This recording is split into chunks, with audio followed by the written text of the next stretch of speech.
Hi there. I just finished reading this book, Migrant God by Isaac Samuel Villegas.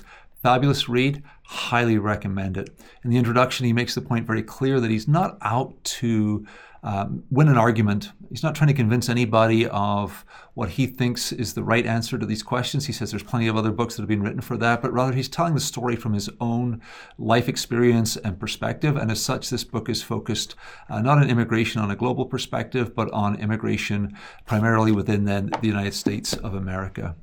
As someone who's been interested in this topic of immigration for a number of years, I found the book to be both informative and very readable as well. Learned a couple of new things. I'd never heard of the Constitution Free Zone, a 100-mile zone around the U.S. border where Customs and Border Patrol have additional authority for search and seizure that other law enforcement agencies don't have.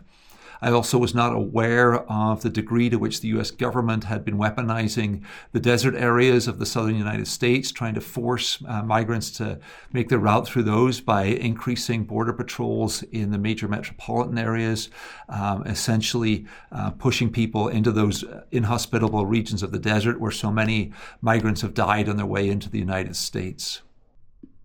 Also, Villegas doesn't just focus on the current immigration situation. He does go back to the 1980s, to a time when the U.S. government was helping prop up far-right governments in Central America, that was also creating then a migration crisis that Reagan was forced to address with, or in many cases, not address.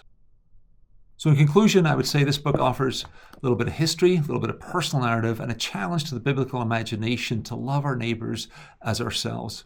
And as such, yes, I highly recommend Isaac Samuel Villegas' excellent book, Migrant God.